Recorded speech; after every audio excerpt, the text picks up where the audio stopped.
يا حامل القرآن قد خصك الرحمن بالفضل والتيجان والروح والريحان يا حامل أعوذ بالله من الشيطان الرجيم. بسم الله الرحمن الرحيم. الحمد لله والصلاة والسلام على نبينا محمد مصطفى وعلى آله وأصحابه أجمعين.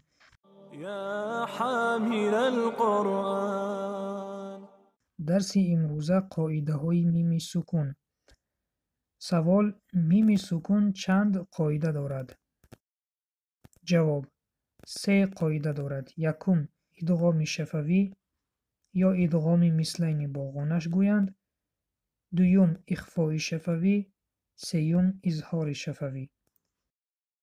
يا حامل القرآن. سوال: ادغام شفوی چیست؟ جواب: اگر میم ساکن با حرف میم روبرو آید، میم را به میم درآورده با دماغ خوانده می شود که این را ادغام شفوی گویند.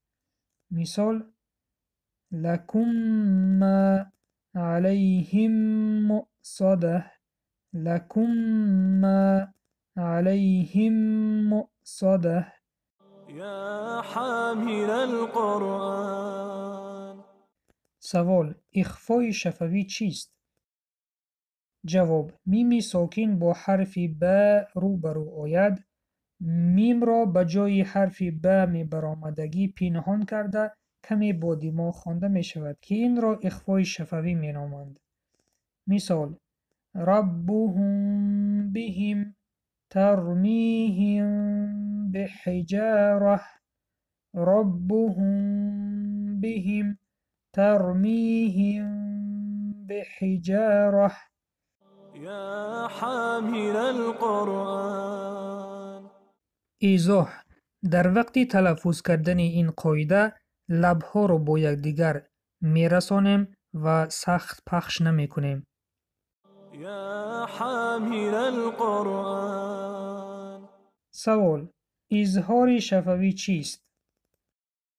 جواب: اگر میم ساکن غیر از حرف میم و به دیگر حرفها روبرو آید، میم ساکن را معلوم کرده خوانده می شود که این را اظهار شفویه گویند. مثال: لکم دینکم هم فیه الم تر کیف الم یجعل. يا حامل القرآن. در آخر یک چند مثال ها از آیت های قرآن کریم به شما پیشکش می نماییم.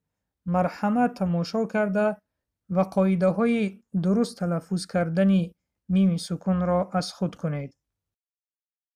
لكم ما لهم من الله. لكم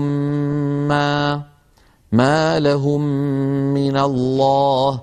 لكم ما لهم من الله. لكم ما لهم من الله. لكم ما لهم من الله. ترميهم بحجارة وما هم بمؤمنين. ترميهم بحجارة وما هم بمؤمنين.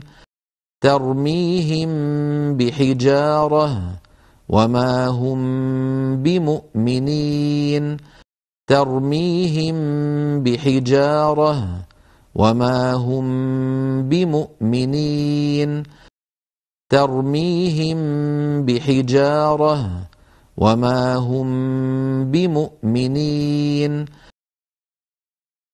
هم فيها أم لم تنذرهم لا يؤمنون.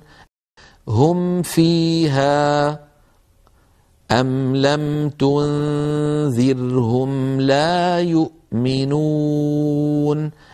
هم فيها أم لم تنذرهم لا يؤمنون هم فيها أم لم تنذرهم لا يؤمنون هم فيها أم لم تنذرهم لا يؤمنون.